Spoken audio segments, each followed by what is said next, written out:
white people tacking our Juneteenth onto all of these other things. Have y'all noticed that? Do they do that with other groups in their celebrations? Do they tack on other things to the Puerto Rican Day Parade? Do they tack on other things to the Caribbean Day Parade?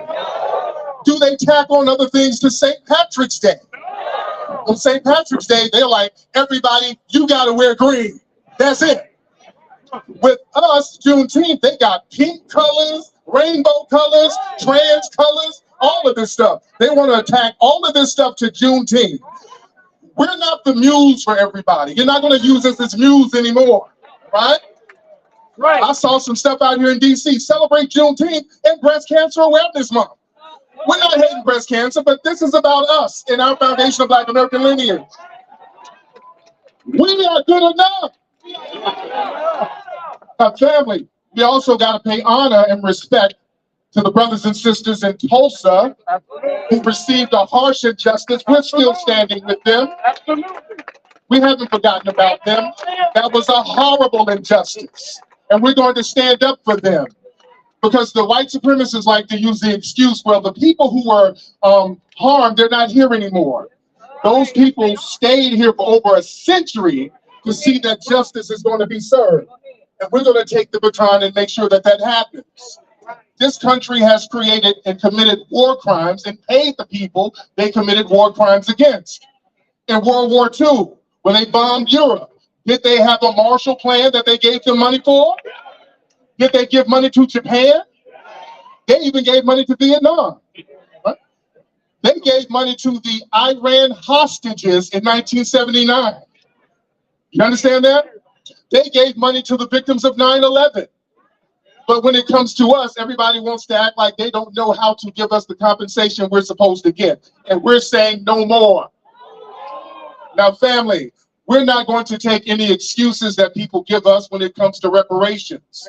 When it comes to giving us our reparations, everybody wants to play dumb and ask these dumb questions like, Tariq, you in this reparations, listen, why should I be punished for something that I didn't do?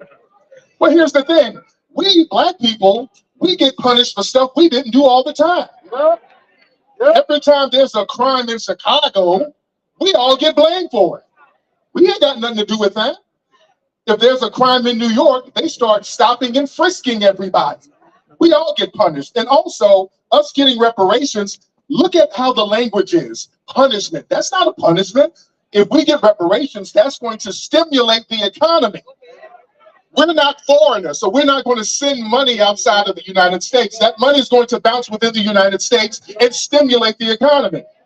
They know that. See, they know the temerity that we have as foundation of Black Americans, because the excuse they like to give, well, if we give y'all the money, you guys are just going to just buy rims and weed. And if they really thought that, they would have no problem giving it to you. They know that you guys are going to be entrepreneurs. You're going to start businesses. You're going to open up houses and hotels and Fortune 500 companies. They know that what you're built of. They know what you're about, Foundation of Black American Family. Because you built this anyway. You built this.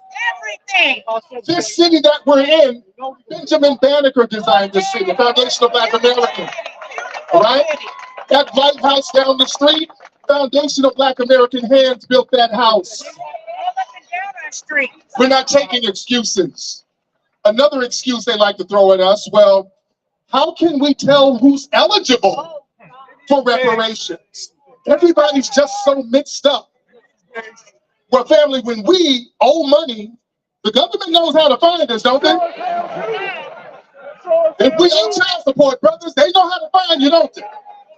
You owe a light bill, they know how to find you. You owe a parking ticket, they know how to find you. You get a Rent-A-Center TV, they know how to find you. When they got to give us money, now, oh, I'm legally blind. It's easy to find us. Foundation of Black Americans, we are record keepers. You know, you go to your grandmama's house, she got everybody's birth certificate under that mattress. We know how to trace our lineage back through paper. We can do DNA. They have all types of advanced sciences where we can trace who's who. We can do hairline analysis. Let's read some of these hairlines. Because we're not just the people trying to be $5 FBAs out here. We're checking hairlines. And the DNA says, you're from Uganda. You're not qualified. Listen, another thing they try to say to us, well, listen, black people, stop worrying about reparations. They try to do a shaming tactic on us. They say, well, listen, and the Anglo-Europeans are very good at the shaming tactic. They say, well, you guys are begging for reparations. That's like begging. Why are you begging, black people? You're not begging for what's owed. If somebody owes you something, that's not begging. You owe it. You Anglo-Europeans, you were begging to get out of the slums of Europe. I want y'all to understand, Europe was a slum before the Western slave trade. The money built from slavery over here funded Europe. You understand that? They begged to come to Ellis Island. They begged to go to New York. They begged to leave Europe to come to Washington, D.C. While they were begging, we were building, and we wanted to get paid for what we built.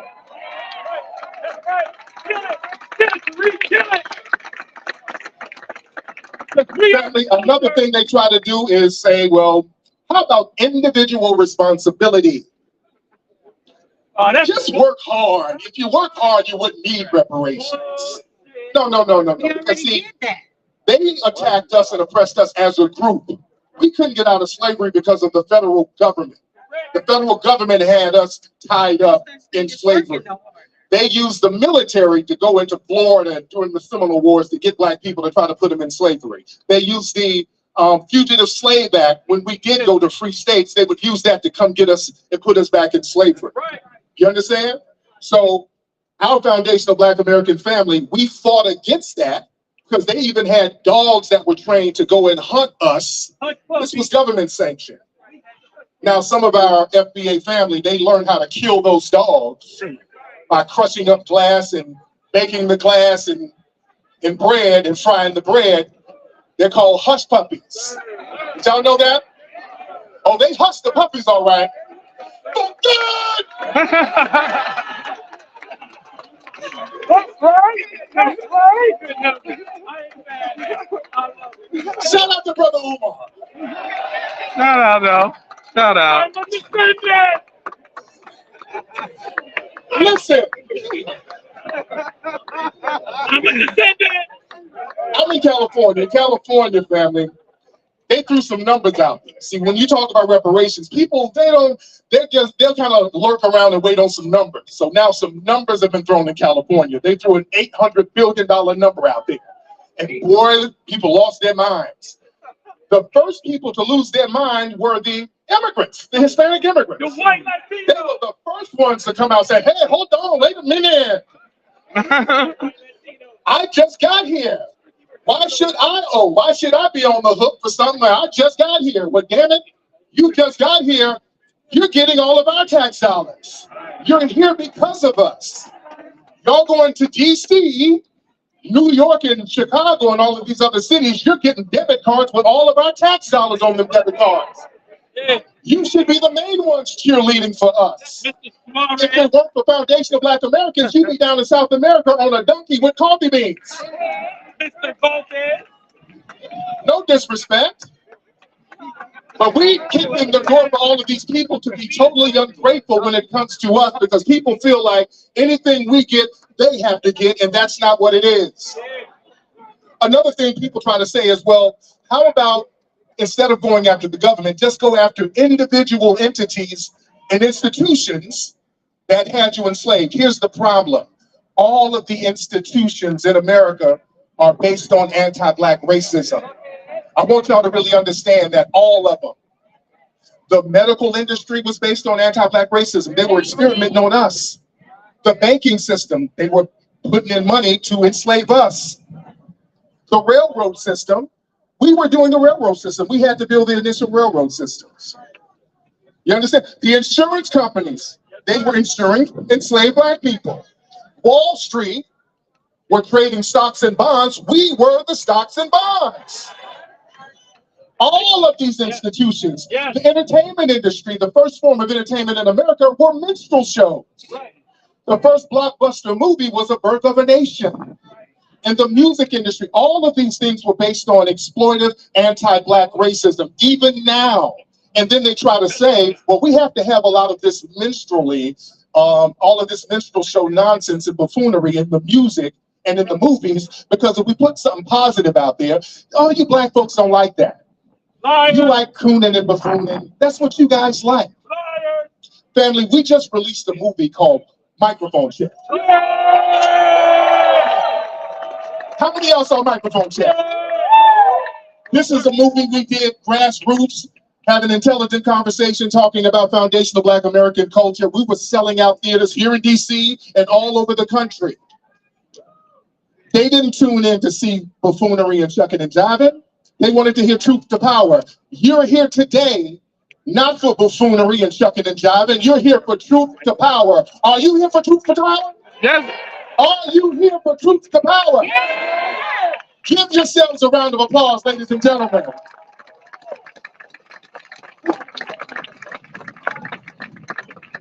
Ladies and gentlemen, we got somebody coming to the stage. My sister, where is she? Is she ready? Vic, we went for Vicky. Let's get Vicky down. Yeah! I gotta get my sister Vicky. We're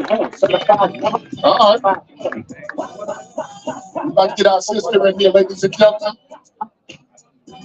But I'm glad y'all came out, man. We're gonna have a great time today, man. We got a lot of more phenomenal speakers. We got our good brother Big Daddy Kane performing later. We're waiting on our sister Vicky Gillett to come on out. Where's she at? Not like us. She's coming to hard. Coming to the stage. Where's she at? There she is. Well, we got the Queen Goddess in the building. Y'all about to get some of that FBA spiritual energy from this sister. I couldn't do it without this sister. Her energy is so powerful. This is a phenomenal sister right here. I want y'all to give it up. Washington, D.C. for the Queen Mother, Miss Vicky Gillett.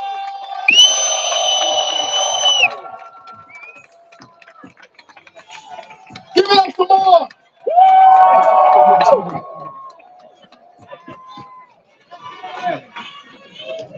You better look good, Vicky! Got the devil. Vicky Gillett. Hashtag uncheckable. Hashtag uncheckable. That's right. Mother of all civilization. We love you, Vicky. All civilization. Vicky Gillett. That's right. So we're in Washington, D.C., yes? Yes. This is a home of the White House. Go ahead. Yes, it is. Somebody say, we built this. We built it. This is the home of Congress, yes? Yeah. And this is the home of the Supreme Court of these United States of America. We're in a power center, Black family, the Capitol. So I thought it appropriate. Somebody help me with my notes there. I thought it appropriate. Watch this. Thank you, President. I thought it appropriate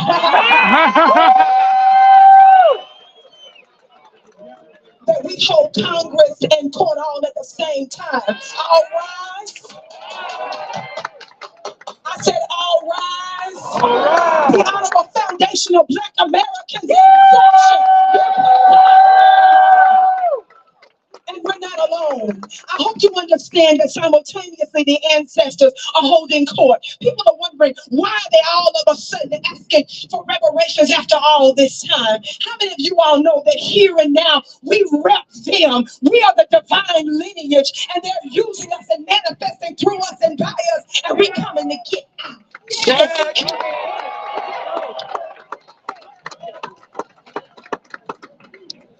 For the record, I love to talk from this book called How White Folks Got So Rich. Somebody say it's no wonder. It's no wonder. It wasn't because they worked hard. It was because they was hardly working. Talk back to me, somebody.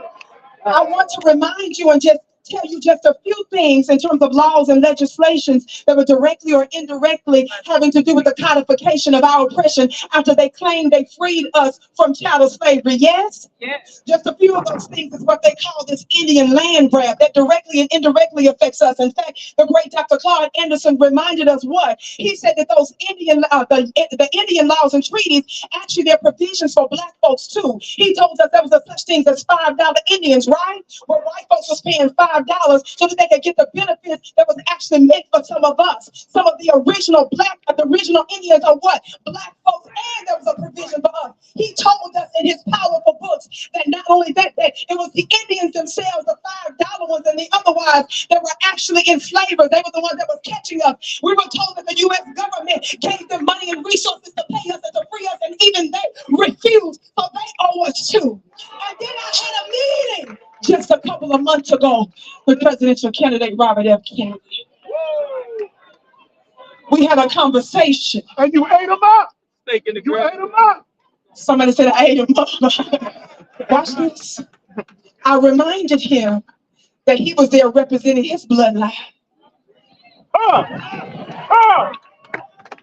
But I was there representing ours.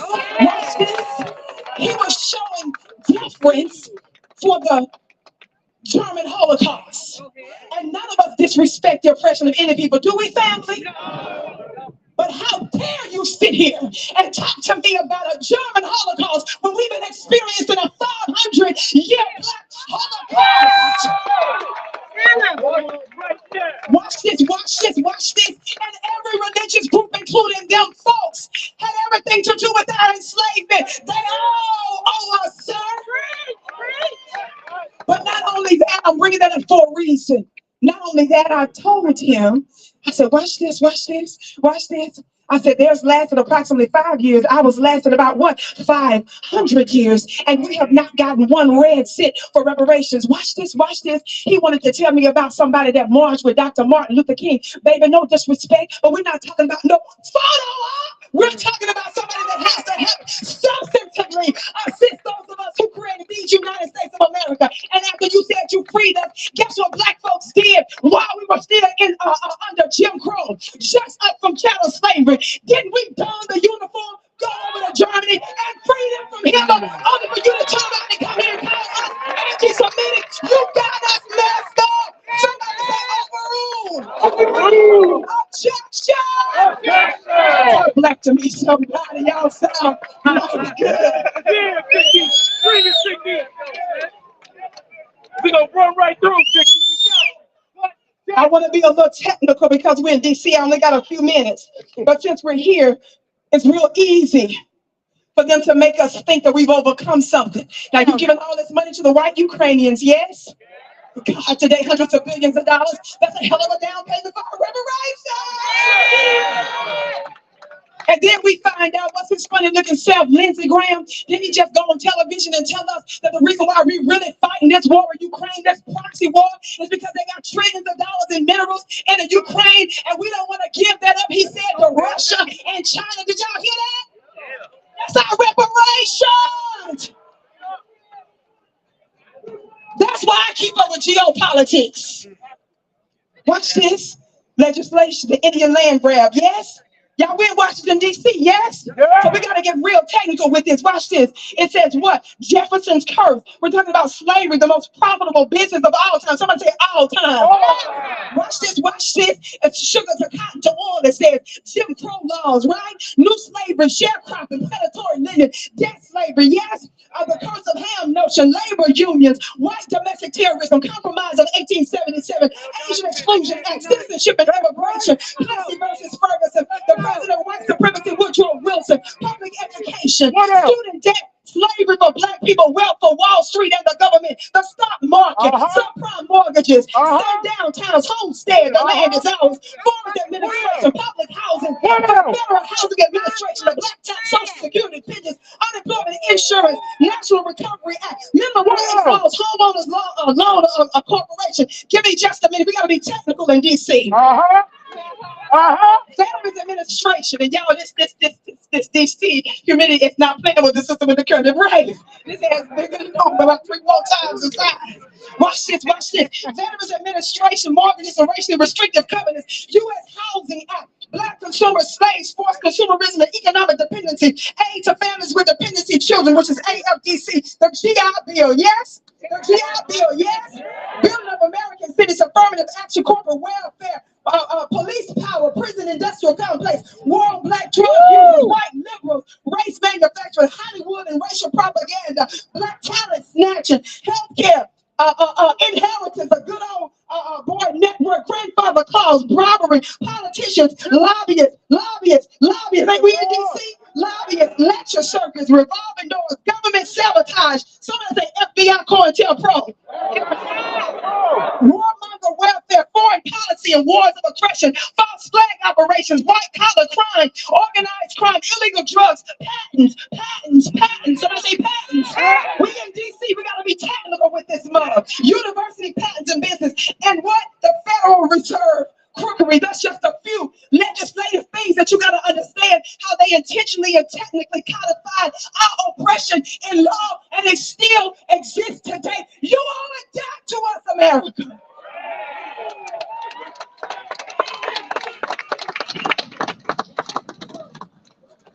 And so we're doing.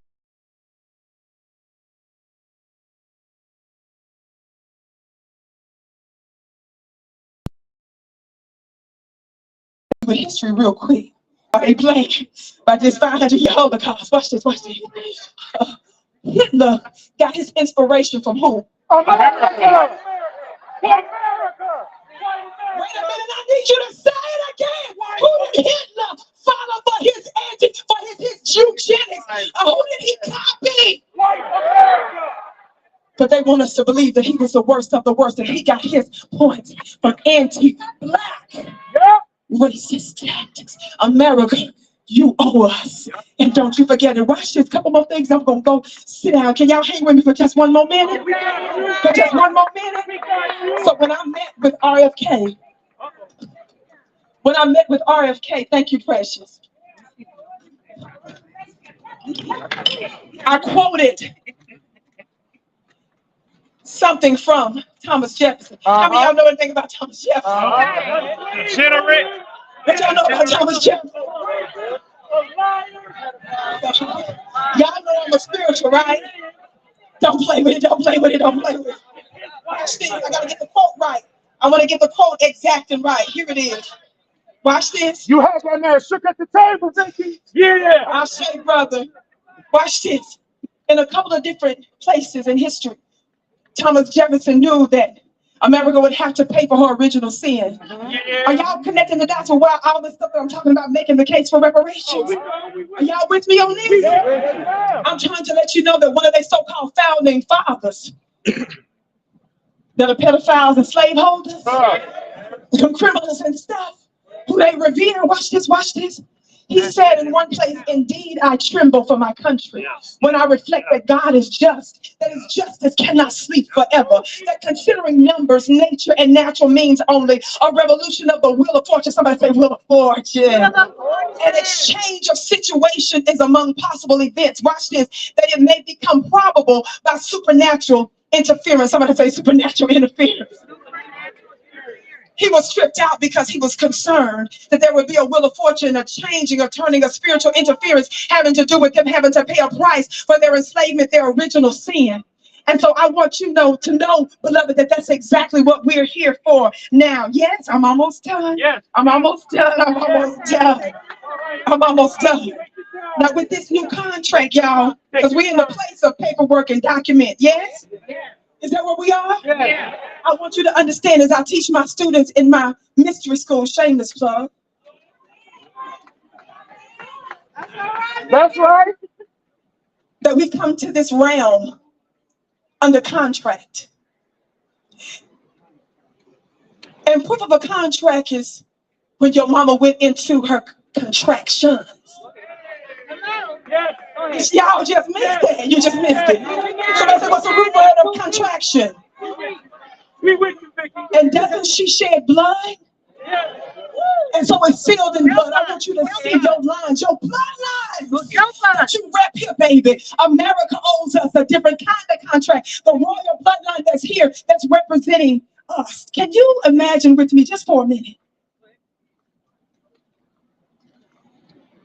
That if you can see in the halls of Congress, both Democrats, Republicans, and everything in between, that simultaneously your people, your ancestors have convened and they're in session.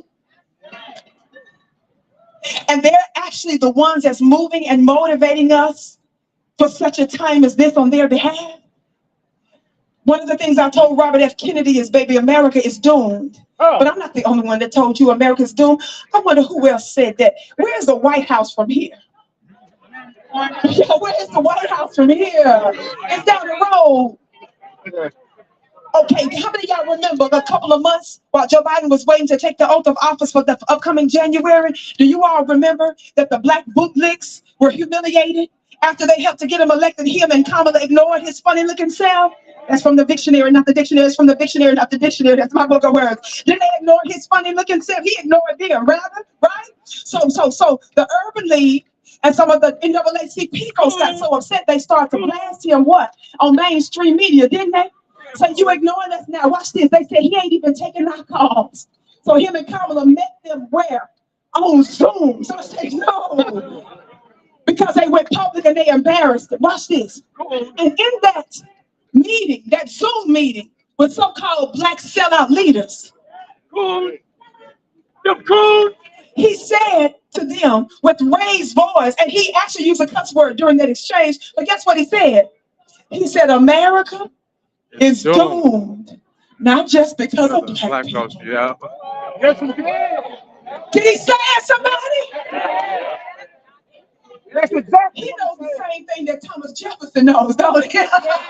He said America is doomed. He said not just because of black people. That means it includes black people, yes, but also because white folks, the Europeans here, are going to be the minority come what? 24. Watch this, watch this, watch this. You gotta work with it. America, the reason why you're catching hell all over the world is directly and indirectly related to the fact that you refuse to voluntarily do justice violence. Now you can do justice voluntarily. Finish it for me, but you ain't got no choice. So one of the things I wanted to remind him that America is doomed and the die is cast. And who are we to be patient? Who are we to keep waiting? Who else rolls around in the presence of their tormentors for 500 years and don't become Al-Qaeda on these mugs? Now, y'all know, I'm not sitting here talking about being reckless and crazy. Y'all know I'm talking about following all the rules and regulations and the laws and stuff, right? Right. But we're some patient people. What manner of people are we? Yes? That we will be amongst our oppressors and tormentors for this long and still have patience with them. Now I say about them, what manner of man and woman are they? To think with a straight face, you're going to play in our face, thank you, precious, and say, why should you pay reparations after 500 years? The Lord wants you to turn the other cheek. That's what they want us to say. The Lord wants you to turn the other cheek. Yes? Well, I'm going to take you back to Sunday school with your Lord and Savior, Jesus Christ. Talk back to me, somebody. First of all, you want us to revere this man that none of us has ever seen from over 2,000 years ago and revere this Messiah on Calvary. Watch this, watch this. But J. Edgar Hoover was concerned about another type of Messiah. I said J. Edgar Hoover, the former director of what? The FBI. And by the way, them folks want us to all of a sudden care because white folks getting caught up in the FBI. They talking about how they're weaponizing the courts now and the courts ruling against us and the FBI. We ain't got time for none of that. You gotta get behind us. Where y'all been this whole time when we were screaming about how they were weaponizing these government agencies and the courts against us, and now you want to cry a river? Well, let me tell you, it's pathetic. Their system is turning on them until they do right by us. I gotta go. J. Edgar Hoover was concerned about another Messiah, yes? What did J. Edgar Hoover say? What did the government documents show? The government documents show that was classified for a time said that he was concerned about what? A black Messiah. And so they put us under surveillance and they started to speculate about who it could be. One that could do what? Unify and what? Electrify the people.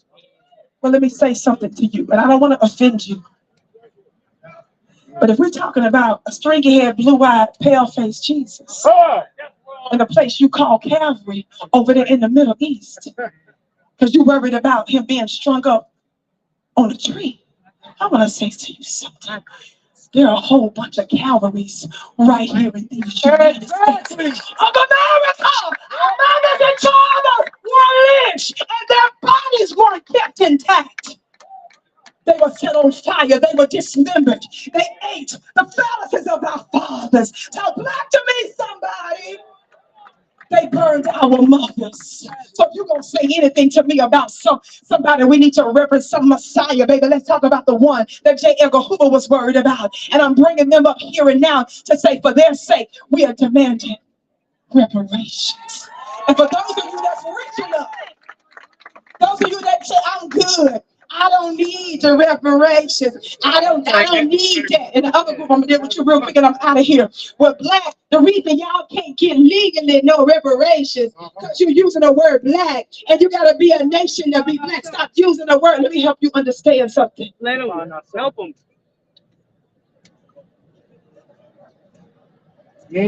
Imagine your mother screaming after having been raped and your father sodomized by that man.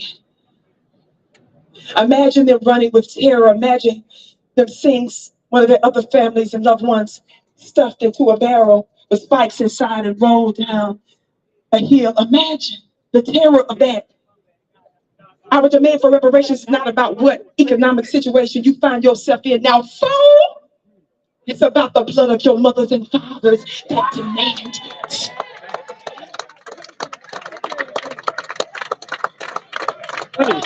Go ahead, Vicky. Bring it, Vicky. Say it again, sister. Y'all repeat after her.